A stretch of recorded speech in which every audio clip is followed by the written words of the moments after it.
Hello, everybody. The northern quarter, it was full of like pet shops and sex shops. It was though, wasn't it? We talk about like these metrics. We never talk about the people that make the place. But we've got to keep hold of that creativity or else everything goes bland. Okay, great to have you all here today for episode 3 of Trading Places, our OBI podcast, which today it is on placemaking. So welcome Paul, Rose and Phil. Thanks very much for joining us. I'm going to kick off with you, Rose, because everyone's got a view on what placemaking means, what it means to them. It's often used in the built environment and real estate, but what do you think it means? Well, I think you've come to me first because I will talk about people more than I'll talk about buildings, because buildings, places are made by people and culture and communities. And I think we started this original conversation some time ago because, you know, Manchester's going through this kind of renaissance at the moment. But when you look at it, yes, it's underpinned by growth and development, but a lot of the cultural icons, whether that be the content we make and export or the events that we put on, are what gets us in Time Out magazine and attract people to come here, because if people don't come here, there's no point in having buildings if there's nobody to fill them. So yeah, for me it's all about the people, always. Phil, congratulations on 20 years at Muse. I believe it's your anniversary this week. It was a couple of weeks back, but yeah. Okay, well you've created loads of places. Yeah, actually, I'm not that far away from Rose's view on it, actually, because the buildings are pointless if it's not about people, it's not about community. And actually, I think where you can join the two up is in aspiration. I think too often buildings are treated as a value minus cost equation, and forgetting the fact that that's a moment in time. It's a date in a program. It's a PC date when we crystallise value. Value starts at that point. It doesn't start at the point you sign your building contract. And I think being able to drive a quality of building, even more so in our more deprived areas, our areas of need, to create aspiration, to create hope, to create ambition, to facilitate economies, to help drive culture and culture feed back in. That for me is all about place. So buildings absolutely have a part, and I think they're a connecting thing, a place to be. They're not the start point. They never have been for us. They are the destination, the thing to help create the place, not the place itself. Well, that's got to be hard when you're doing your appraisals and you're starting on a blank piece of paper and you're a developer. Firstly, creating a profit, proving viability is a challenge in itself. When does the people and the softer part and the social part really kick in? Is it upfront, or is it after you know that it's going to work from a viability perspective? So you mentioned I've been doing this a bit longer than 20 years. It's 20 years at Muse. Might not look it. This is just post UK Reef. Never changed. But honestly, I think over the period of my career, it's gone from one end to the other, i.e. from the thing you thought about at the end to the thing you think about at the beginning. And it's well before you even start the bricks in the ground bit. I mean, Paul and I go back to that, can't I? So we go back many years, and Paul will know that our first conversations on the Salford scheme were clearly we got our relationship where that relationship started. We were having conversations about what that should be well before we were at the point of delivering, and that's how can you create a product without thinking of your customer? If I put it in cold terms like that, how can you even think about that? How can you create something that people don't want and aspire to? Otherwise, we're just producing widgets. And Paul, as the City Mayor of Salford, how early do you get involved when you're working on big schemes like the New Bailey and other sort of new placemaking schemes in the city? So very early on is the answer to that. For us, you know, the post-industrial challenges that the City of Salford and Greater Manchester have faced for years have been with us for a long time, and in all honesty, the combined authority, the City Council, really speak to that. Devolution speaks to that. And, Rose said earlier, Greater Manchester's facing a bit of a renaissance. Where we find ourselves today in time is not just by chance. There's been a lot of work that has gone into getting us to where we find ourselves today. And people are absolutely at the heart of all of this. But I think for me, when you say place making, the place is clearly the product of the makers, and the makers is a social phenomena. So inevitably, there's this interface between the inanimate and the human. And that's what placemaking is all about. And for me, I like to think about placemaking through the lens of the triple bottom line, really. What are we doing through placemaking to shift the dial on our economy in terms of exports, imports, creating job opportunities, attracting businesses and investment to the city region? And how are we, through that work, creating opportunity and tackling poverty and inequality? Some of it a product of deindustrialisation and that post-industrial decline where the population left Greater Manchester, and the repopulation of Greater Manchester really is an indicator or a proxy of our success. But importantly, we can't just look at this through the lens of the finances and the numbers and the economy. I think that really is not what the Manchester model or the Greater Manchester model is all about. The social is equally as important. How we do things and how we do things with people at the start before there's a spade in the ground is so important. And making time and putting resources into that, co-producing plans, making sure the lived experience of people in Greater Manchester is at the heart of our work is absolutely critical. And then thinking about our duties to Mother Nature and the planet, the world around us. That environmental aspect is that third plank of the triple bottom line. And for me, that speaks to making sure our buildings are energy efficient. Why are we bothered about that? Well, that's really important for business. That's really important for households, making sure they don't spend, unnecessary money on heating their home and on making sure they can make, ends meet, especially in a cost of living crisis. So for me, all of those things matter, and that needs to be at the heart of what we mean by placemaking and regeneration. And I think that those points are very valid, because I was probably guilty of thinking placemaking was a collection of really good looking buildings, didn't have to be full, and some good public realm. And I think over the last 10-15 years in Greater Manchester, we've had certain new places arrive and be created in the city, but they've not just created those spaces in isolation, they've helped then create other places nearby, and they've all helped each other raise the bar. And Rose, you've seen it firsthand. You as CEO of the cooperatives, own the Little Gem, Hollyoak House, bang in the middle of Noma, and again that's a great example, which is still sort of right in the middle of its change and its evolution.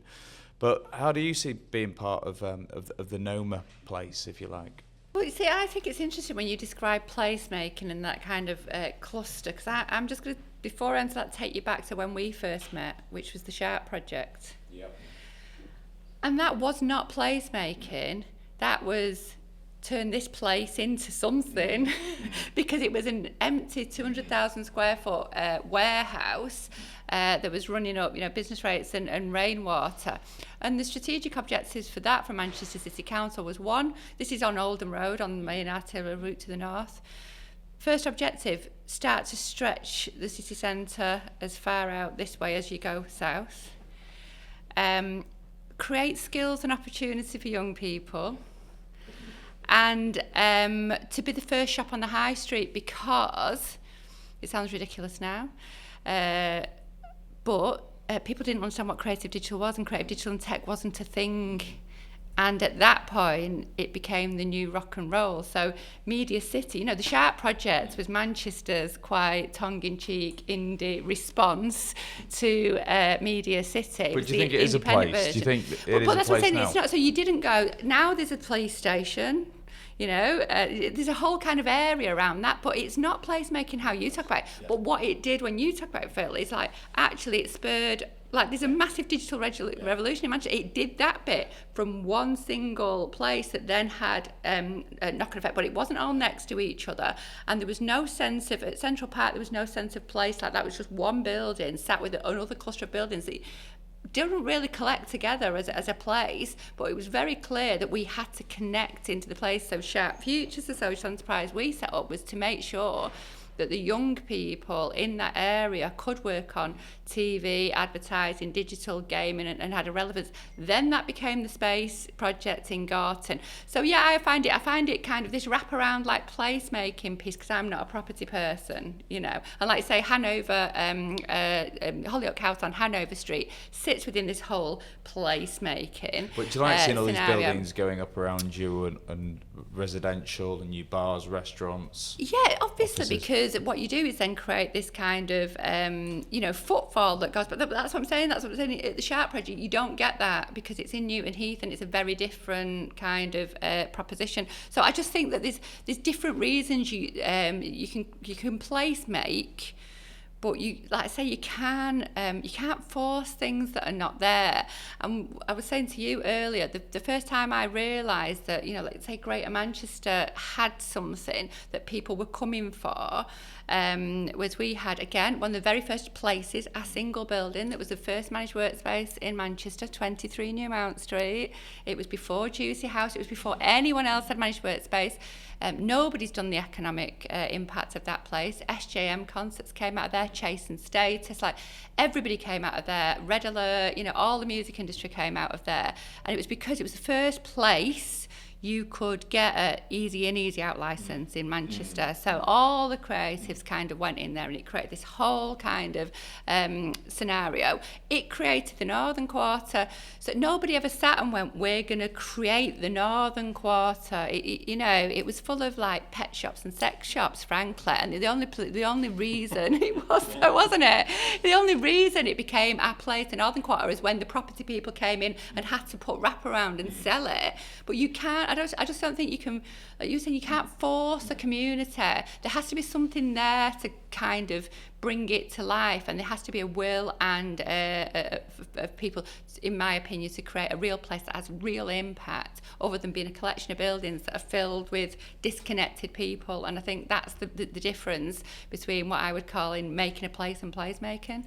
I think the Sharp, who am I to say it, but it's absolutely amazing because that used to be on my buzz route because I'm from Oldham. So I used to, the 82 used to go down when I was many years ago coming into town for music and what have you, and you'd look at, and number one, you'd always looked at the Sharp building because they sponsored United, and then number two, Ghetto Blasters. And made Ghetto Blasters, exactly, which is going even further back into my childhood. And then it was like, what should we do with it? Well, let's do something absolutely brilliant instead of just filling it with boxes.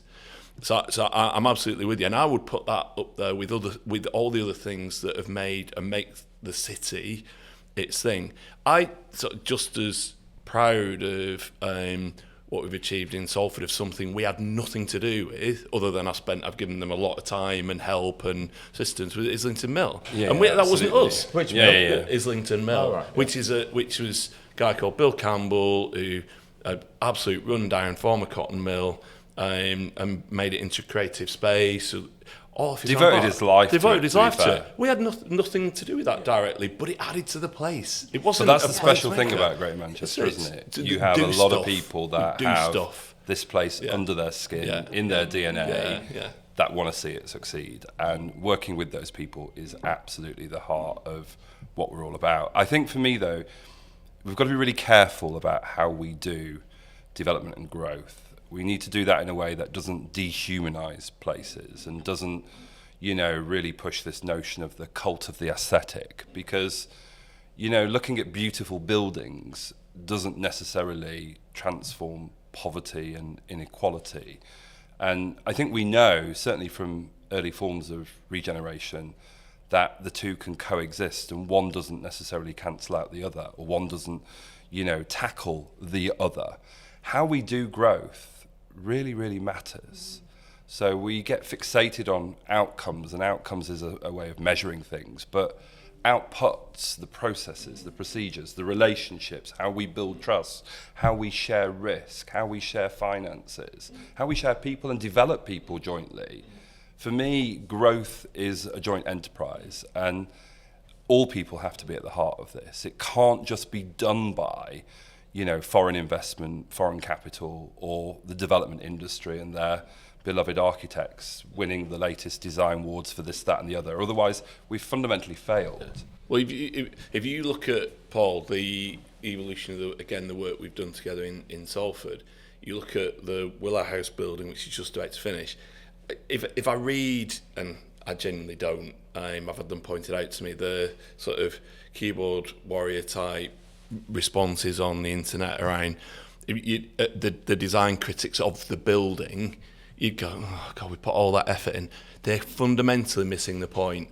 We've taken the money that you would have put into the into the superficial on the facade and put it into creating a low energy building that the residents who are in affordable housing will benefit from the most. So we've taken out that we could have put, we get criticised, there's no balconies on that. No, but that person's heating bills are 60 or 70% we've got lower. to be careful with affordable housing. Come on. I mean, this is a language game. It was a language game that was set in train by previous governments when they refreshed the National Planning Policy framework. Is it affordable? Well, no, it's not affordable. It's not affordable if you link it to benefits. It's not affordable if you link it to household income and wages. It has no relationship with those. Is it the government's definition of affordability is 80% of the market. Of the market. And the market is not a static notion. Yeah. In one part of Salford, the housing market is very different to another part of Salford.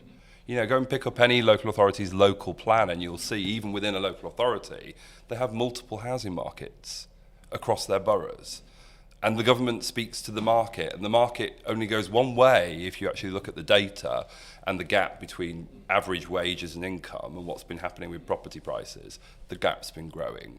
Therefore, people cannot get onto the property ladder. Younger people disproportionately impacted here when it comes to housing. And actually, we've not addressed that problem. It's only now with the Labour government we have an affordable homes programme, which is now mandating that 60% of that needs to deliver social rents. And there's a methodology for calculating social rents. The metric is to do with income as opposed to market value. Absolutely. Which sounds more sensible. Well, it does, however, but the development industry are still struggling to deliver truly affordable housing because of the viability concerns when development's brought forward. And the National Planning Policy Framework allows them to claim non-viability and therefore get out of their affordable housing commitments. So there's a big policy problem at the moment. You've got the ministry talking about affordable homes and putting a lot of money, public money, into affordable homes. You've got the industry saying we can't deliver those affordable homes because the finances don't stack up. So how the government traverse this and address this issue is going to be really, really interesting moving forward. I think that's a really fair point. I think that there's a sort of disconnect in that sometimes there's a view that the developers set the rents. The developer develops a building for a cost, and then in the affordable world, the registered provider then sets the rents, and on the basis of the rents will apply for the public government sector set support. the rents. No, sorry, bear with me. For the public sector support, which is the rent is this if I get this, and the rent is this if I get this, and that's where it needs to be tackled. Because the 60% social is a huge step forward, and the increased money in the social affordable housing programme is a huge step forward. But we were having this conversation offline earlier, we're chasing a moving target on cost. And the trouble is that the easier way to deal with that is to reduce the amount of truly affordable homes in there from an RP perspective to where they're grasping to pay the cost of the building. And it's that we're in this cycle at the moment. We need to find a way of breaking. And just going back to the Sharp project. Sharp project was very new. and all very exciting. I remember you were very precious. You wouldn't let anyone in it. Particularly people on a shirt and tie. It was the developers. It wasn't me. Remember, I was Mike Ingle tried to sneak in. He got kicked out, didn't he? And we had Spaces and Versa Studios and, of course, Media City. So we've got some big, impressive media outlets or mini places or big places. Do they work together or do they compete? And should we be doing something different? Very good question. One for you, Paul. Yeah, absolutely. Right. Well, I mean, this is a question I'll relish, to be quite honest with you. I think there's far too much competition between local authorities. I really, really do. I believe in collaborative advantage. I believe that we really do need a sense of perspective here in terms of how big we are within a global economy. You know, we're a population of 2.8 million, nearly 3 million in Greater Manchester. In a global economy, that is tiny. So if we're serious about competing with the big boys and girls in the global economy, then collaboration is where it's at. And in all honesty, I think we've been on a journey. And I think that journey is getting better. There's no doubt about that. So the trajectory is very positive, but I think there's so much more that we need to do. I think if you look at the industrial strategy, the economic strategy of Greater Manchester, it talks about sectors of the economy which are important to us. But actually, where is the granular detail around who's collaborating with who? What are we doing in that R&D innovation space? How are we thinking about this strategically across the 10 local authorities to properly economically and industrially plan? I don't think we're there yet. I think there's a long way to go, but there's definitely a willingness and there's a real zeal amongst people to make sure that Greater Manchester succeeds. And that's public and private sector. Absolutely, public, private. But I'd also say the social economy is really important here. Foundational economy is really important. We don't think enough about foundational economy. And we also don't think... What does that mean? Sorry. So foundational economy are jobs that need to be done to keep the city region functioning. Yeah. So if people didn't go to work, literally the city region would come to a standstill. So, you know, transport workers, care workers, people working in our NHS, these are, you know, foundational jobs that we don't think enough about. And we certainly don't reflect that in their pay and terms and conditions. So, you know, it's about what we value, isn't it, as a society, and how we, you know, demonstrate that in terms of how we structure our economy and industry. But for me, the other thing is we're going down this road of embracing digital technology, and AI is obviously a topic at the moment. There's this global race between the United States of America and China on who controls AI in the future and then leverages that for, you know, economic advantage. But in all honesty, where is the work being done to think about how all of this is going to fundamentally disrupt current ways of working, current ways that organisations structure roles and responsibilities, and ultimately fundamentally disrupts the labour market, because I am concerned about that. We see technology and the digital and AI as something that's going to be good, something that will benefit us. It will, if we control it to some degree in our interests.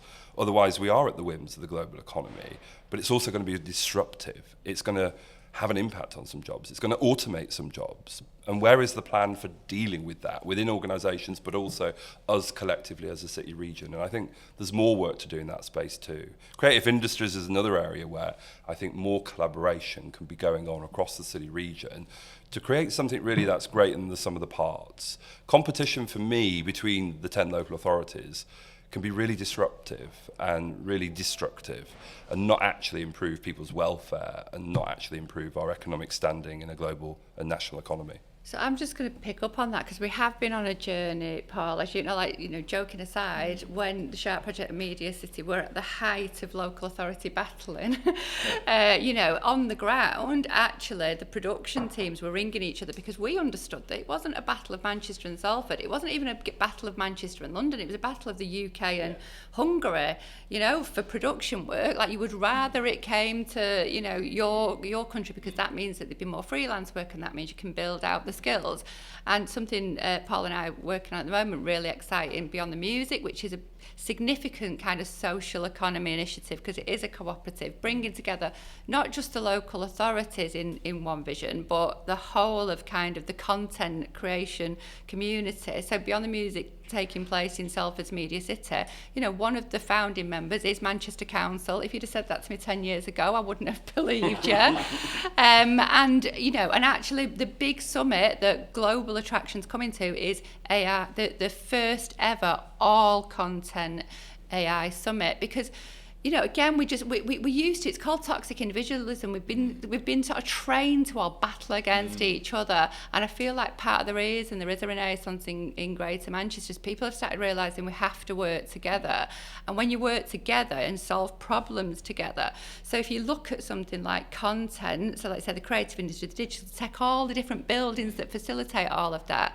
And then all the different industries, whether it's music, television production, marketing, advertising, they all have their own separate trade bodies and their own separate tribes. They're all trying to deal with the same problem, which is that the robots are cheaper and can be more effective than people in some areas. So how do we work together to go, right, okay, we understand the value of that, but we also understand the value of the creation. So over in Hollyoak House, back to Hanover Street, you know, we've been working on the cooperative AI policy, which is around assist, not replace. How do you make that meaningful for the foundational economy that you're talking about, for young people who are getting absolutely hit by AI because the new entry jobs aren't appearing because automations are for young people and without the skills are the first place to be hit. So we've got to, and this is what I get excited about Greater Manchester now, because there is a new kind of, we are in a new era, you know, we are working together more effectively, and devolved power's been a big part of that, I would say. So yeah, it's quite an exciting time, but it's quite tough as well. I want to ask you more about beyond the music, but before we do that, can you just tell us a bit why everyone knows you as Mrs. Manchester Music, Rose? I didn't know you did. I'd take it. Can you tell us about many things about your history? Has that got something to do with the Hacienda by any chance? Well, it's not dissimilar to Phil, because I was North Manchester, like Oldham, Moston, Blakely, and you know, a very special thing happened in the late 80s and 90s, which propelled Manchester into. It was like, yeah, I imagine what it was like in the Industrial Revolution. The eyes of the world were on Manchester, and it was because of its music and its clubs and its entertainment, everything we were doing. I was a 15-year-old going in, like when I was going to. Basically, I spent my whole time trying to get into places for free because I had no money. And then that became my job. What, partying? Yeah, no, just getting gigs, because there were so many gigs going on. And trying to get on the bus for 12 Yeah, or walking, or having to walk home down Oldham Road because you didn't have any money. So I used to spend my time trying to get in places for free, and then that ended up, becoming my job, because the way to get in was to make things do. It was a real entrepreneurial. What was the job? Whatever you needed to do, making T-shirts, selling flyers, putting gigs on, like whatever. It was a real entrepreneurial time and there was a lot of bartering. You know, so if you wanted to get in somewhere and you had no money, right? Well, do you want me to go and run the flyers across town for you? Like whatever you needed to do. Market, I'm noticing. Yeah. No, it was. You know, it was a genuine. Adam Smithian sense. Absolutely. No, it really was. It really was. No, it was never quite kind of. Well, I mean, ultimately, I managed artists for the likes of EMI, ultimately, because like I say, there was a point in time then when this accent had a value in Hoxton Square that it never had. And loads of us took that and ran with it and kind of made careers out of it. But no, it was just a real. You know, when you're growing up in that, you don't know that it wasn't normal. You were just doing what everyone else was doing, which was to try and find ways to make money, try and find ways to get into places, do stuff. Everybody was doing stuff, you know, whether it's Affleck's Palace, you know, or like whatever. And I'm not always saying it was, you know, potentially, you know, like I say, that kind of barter. It wasn't a formal economy, a lot of it. It was all kind of happening, and people, you know, you'd now be putting it all on your CV, I'm sure. But yeah, basically, I guess from that, and then went on to work with the likes of Tony Wilson in the city and things like that, and have, you know, Rose Malley Management, which is a music production and entertainment business. So, you know, I am the original gig economy. I am the original 0 hours contract, employed by nobody, but always had a career and always had an income. And I genuinely, you love music still? I love music still, yeah. But I was genuinely going to say that one of the things about growth and the foundational economy is I do think we need to recognise new ways of working. I actually think we need to enable the gig economy but underpin it with ethics, because the young people still at Sharp Futures, they're not looking for a carriage clock, you know, they're not looking 9 to 5, 30 years later, the old Sharp Electronics gig, they're not looking for that. You know, what Rose is describing is also a product of history. You know, Greater Manchester is where the TUC, the trade union movement, was founded. It's where the cooperative movement was founded, Rochdale Pioneers. It's where the suffragettes did that amazing work. So this whole notion of struggle and the ethics and the morality of sticking up for your class, your working class, and the solidarity and community that comes with that, I think has a really, really long tail. And in all honesty, I think some of the things we enjoy today, we do stand on the shoulders of giants. And I don't say that lightly. I really, really do believe that. I feel very honoured and privileged to hold public office in the city of Salford, but I also know at the same time I hold it in a part of the world which is massively special and important because of its history and its heritage. And that never leaves you. That actually continues to inform the culture, the socio-cultural norms of the day. And you know what Rose has just described there, yeah, the environment may have changed, the things we talk about may change, the language might change, but actually that radicalism, that sense of morality and injustice is still with us all today. It really is. It really is. Yeah. And I think there's something as well about that. I don't think, we talked earlier just before the podcast about how young people don't necessarily watch the news and engage in like current affairs. I really think we need to be teaching our young people that heritage, because, you know, one of the reasons I absolutely know I do what I do is because I won a writing competition as an 11-year-old, and whoever was the Lord Mayor at the time, I need to look it up, took us and showed us round the Great Hall of Town Hall and told us we had a civic duty and we were expected to deliver for the city, and we were told about Peterloo Massacre, and I understand that started in Middleton, which is where I'm now working, and that has given me the suffragettes, you know, all of that stuff gave me the belief that you can, you know, from this area change the world. We shouldn't lose that. We shouldn't, right, and no. it's not in our schools, it's not on the curriculum, and it's not a story we tell very effectively to our young people at all. It's so I see both ends of it. So I was round about the same age, coming into when it was all exploding, and you and the fabric wasn't there, so we get off the bus at the end of Oldham Street, you coming, and leg it to the academy because you're like, shit, I might get battered here if I don't. I actually did as well.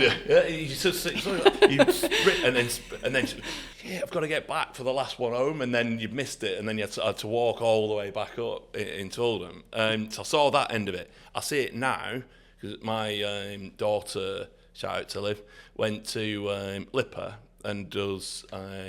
She's a singer, songwriter, does production, but her world now is such a challenge for her. So she's got a day job and does it at night because you can't to get a foot on the ladder.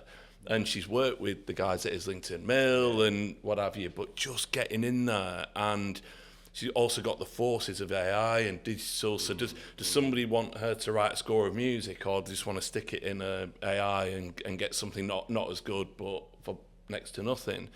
But we've got to keep hold of that creativity, or else everything goes bland. So you pride in place and proud of where you come. God, the number of people who roll their eyes when it.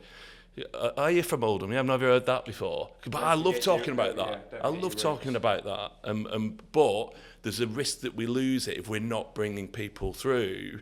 And you know, let's say my daughter and I've got two lads as well who sort of get a bit disconnected from it because it all becomes the bland. They don't watch the local, they don't watch Granada reports, they don't watch the local news, and we've got to find a way of just keeping hold of it because it's so powerful. Yeah. But some of that's to do with how we communicate things, isn't it, Phil? I mean, we don't tell the stories that lead to where we get to, and there are many of them. And actually, that sociology of place and the people that make those places and make those buildings, actually, when do we ever really platform them? We don't. We talk about GVA, or we talk about the aesthetics, or we talk about the awards, or the architects, or you know what this is bringing in business rates. Thinking about local government financing now, what jobs it's created. We talk about like these metrics, but we never talk about the people that make the place. And I think we've got to get better at doing that. You know, telling stories and giving people the platform, the time, the space to tell their stories, not tell it for them. Like Middleton. Firstly, Middleton as an exciting new project being pioneered by yourself and Steve Coogan. Enjoying watching the latest Netflix episode, very good. But tell us more about it, Rose. And that is an MDC as well, which is important that we cover that off if we can. Yeah, so Middleton is the middle town between Rochdale and Manchester.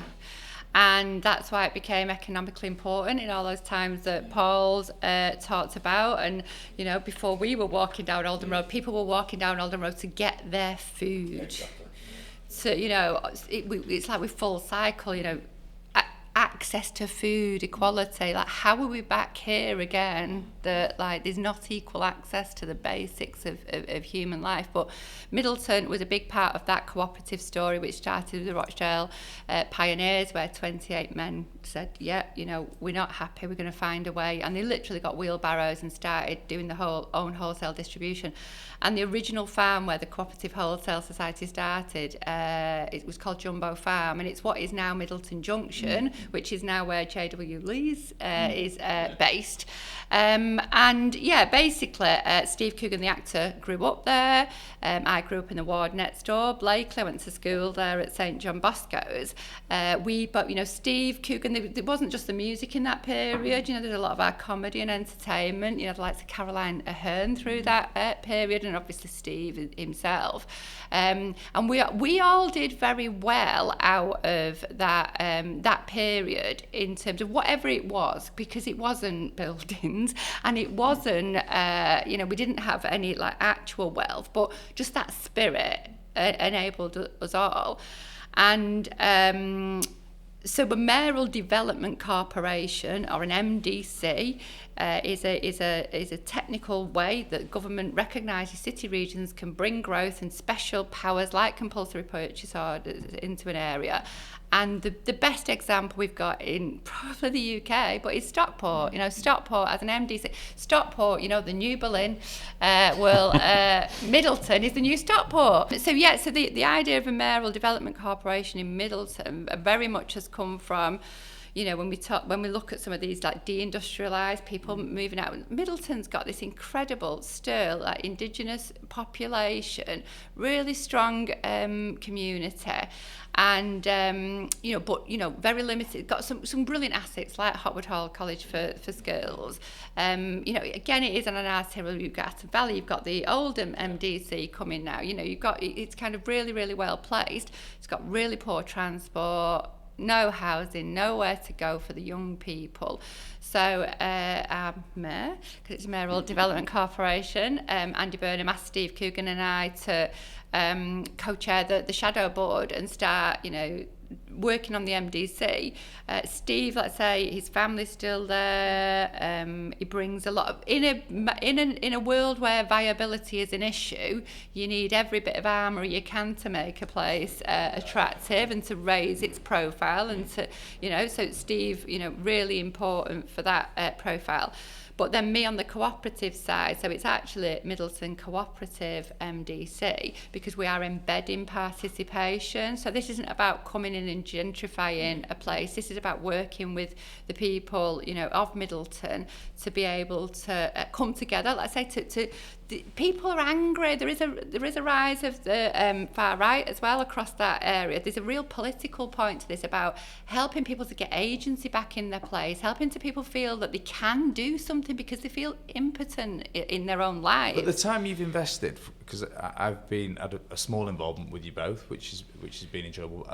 Seeing the reaction and positive reaction of the local community it's been quite mind-blowing actually. So they want it.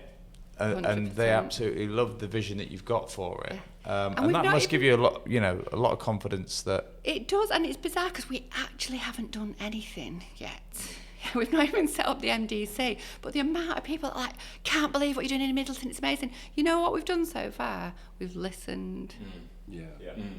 Which is so important. It is very And let people tell their stories and let people tell their needs. And so, like I said, we're building this vision, and we put out a campaign with Middleton Cooperating, one of the social economy organisations in Middleton, Our Town, Our Future, and we asked people to tell us what they want for Middleton. 50,000 people live in Middleton. 2,000 of them have filled it in, not just for, hours worth of filling it in, and again, the cooperative element is about, so it's not a tick box, and we didn't just ask everyone. The way people are going to find out what the results of that consultation are, we're going to have a big event at the arena, and we're going to share that information. And again, like you said, Will, in terms of the excitement, for example, Steve and I, will kind of, when we can sit in Middleton and just listen, we sit in the art house of Middleton Cooperating, and some of the businesses came to see us, the local businesses. And, what was bothering them, things like the lack of coordination around the Christmas lights turn on and all sorts of things that were, or the way that, the town centre, wasn't galvanising around a place. And again, all we did was, kind of listen and suggest that they get together. There's now a business forum. They're developing an app, the Mid-Quid, which is an incentive to be able to spend in Middleton. I think this was what happened in Manchester. When you tell people they can, they will. And it's weird, I think, that you were just saying there about young people kind of saying, I can't get on the ladder. There was no ladder for us to get on, never mind, we couldn't get on it. There's something about kind of empowerment. And that's what I think things like MDCs and placemaking does. It gives people a reason to believe and, the agency to do something about it and to get involved. And Paul, these MDCs, what are the main benefits? How does it really aid and stimulate regeneration? So MDCs for me are ultimately a vehicle for having a conversation with the people of a place, ultimately. Yeah, we can get caught up in the bureaucracy and, all the technicalities of compulsory purchase orders, what it means from a land and property point of view in terms of the red line and where that goes. But actually, this is about creating hope, because an MDC for Middleton is massively important for a number of reasons, and I'll go into that just briefly now.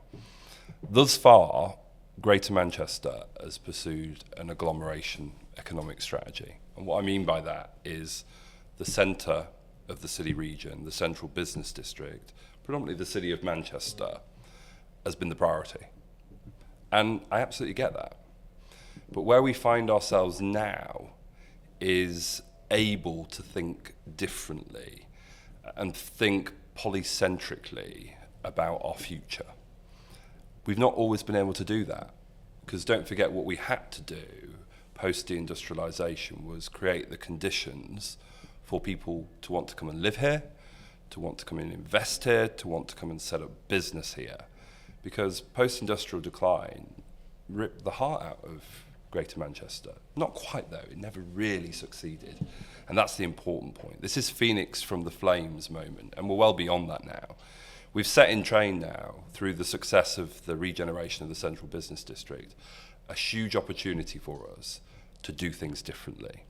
But had we not had Greater Manchester on that map globally, had we not had that financial interest in the city region, had we not had politicians willing to share risk and cooperate, had we not had a vision, had we not had a proven track record of delivery, we might not be here today. And devolution and Mayor Burnham and the soft power of the Combined Authorities Mayor's Office is massively important here. And that's what the MDC is about. It's about giving places hope.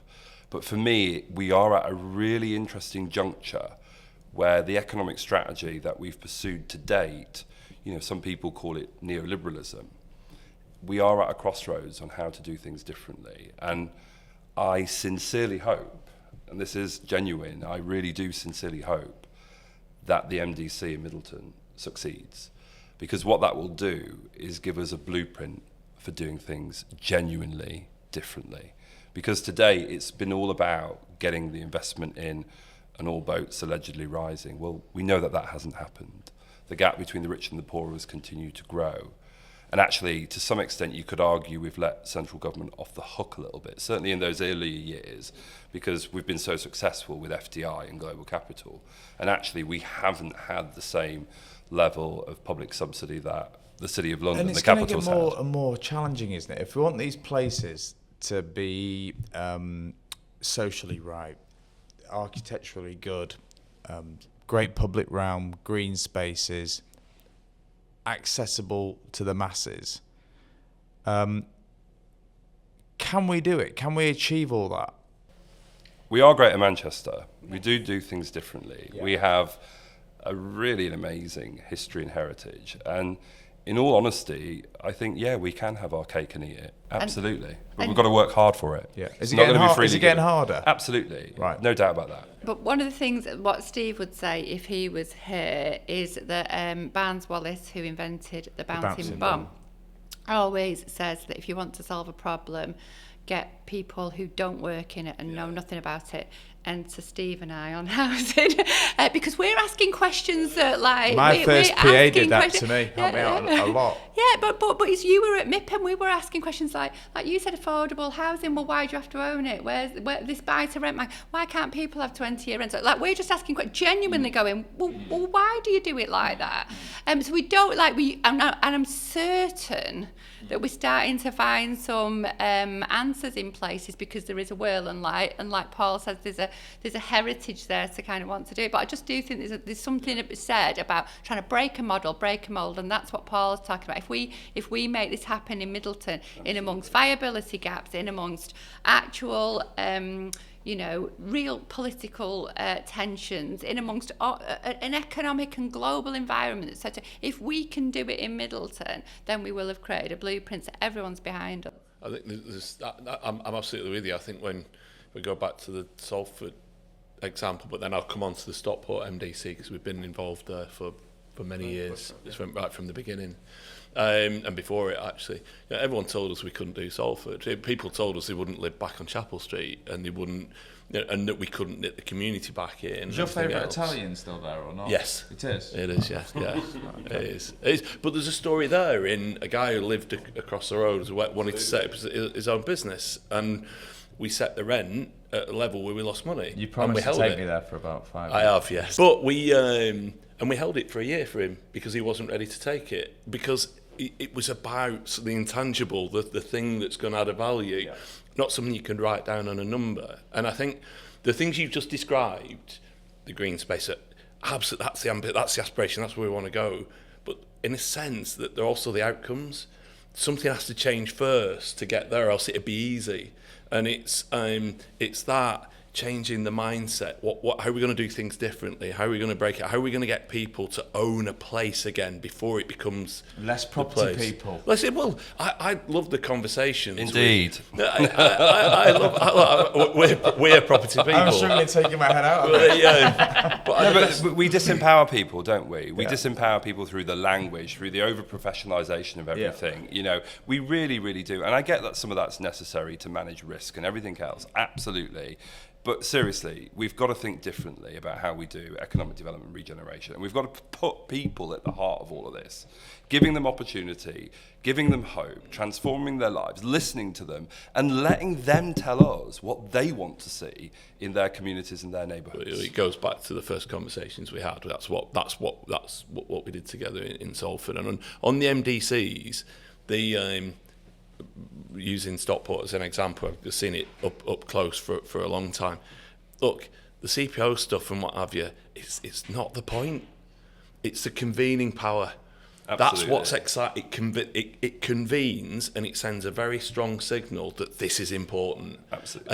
And then it gets the right people around the table to change it. And those right people are often not property people, and they're people who go, this is my place, and do you realise, you said you're going to put that there, do you not realise what happens there of an evening? Why would you do that?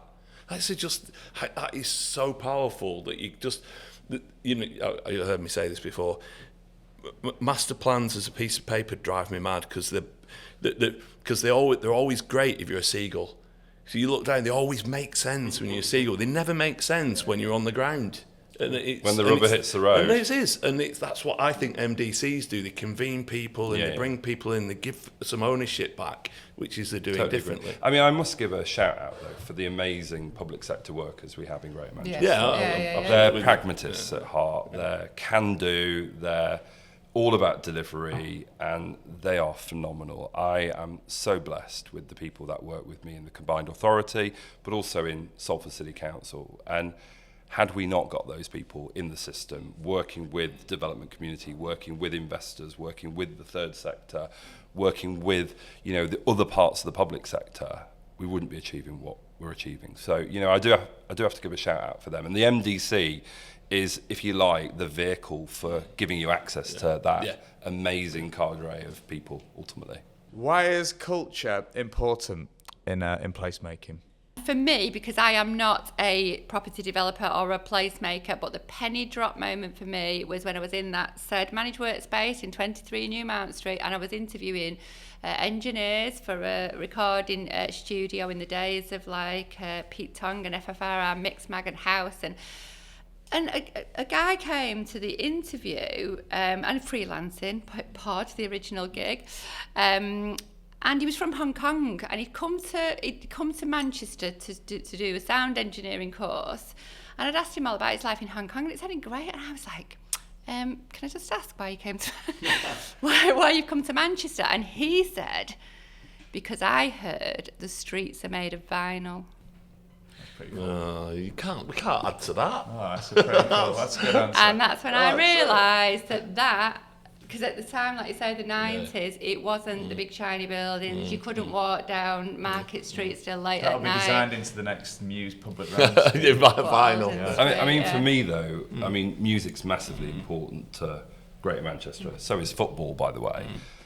Whether we see that as culture is a topic of debate, I guess, really, or religion, actually, for that matter. But for me, culture's important for a number of reasons. So culture was the catalyst for Media City and the regeneration of Salford Quays. The Lowry Theatre and Art Gallery literally was the first institution, if you like, to be built in a derelict dockland that then led to the success of that part of our city. So culture's massively important, but more importantly, culture is massively important because it allows people to be themselves. It gives people meaning and purpose. You know, Maslow talks about self-actualization. Culture is the vehicle for that. Culture is how we celebrate the diversity and inclusivity of Greater Manchester. Culture is the glue that brings us together. It's why we talk about solidarity. Culture is so important for many, many reasons, many of which can't be measured on a spreadsheet or, you know, as an outcome. But culture is in the DNA of Greater Manchester. There's no doubt about that. Holding on to that is critical, because the minute you lose that, you lose the soul of a place. It's been quite a big point today. Without a doubt. I think the thing from us, from my perspective, putting aside personal involvement in these things, if I look, sort of consider culture, if I consider education, sport, they give us a license to operate. Because if it don't exist, what's the point? What's the point of what we do if those things don't exist around it? There's just no point. You remember the conversations about Islington? I do, yeah. We were. It's such a precious thing, and I remember it was back to the quarter point, and not everyone agreed at the time, though. No, they didn't. No, I agree. And I remember we were chatting with Bill, and he's saying, "For God's sake, whatever." And it was right at the outset. He said, "For God's sake, whatever you do, don't call it a quarter." Because the minute you call it a cultural quarter, half of this building are empty because they just don't want to be. They don't want to be labelled. Just want to get on doing what they want to do, and you know, they don't want a label from you. I wasn't giving them a label, by the way. No, they wouldn't have allowed it. They wouldn't have allowed it anyway, even if I'd have tried. But I didn't consider myself qualified. Yeah. Well, listen, everyone, thank you so much for your time today. That's been a really interesting chat, and I'd like to thank all of you for everything you've done for GM. And make sure you keep up the good work, because you're making a big positive impact, and it's appreciated. So great. Thank you. You too. And Cheers. Thank you very much. Cheers.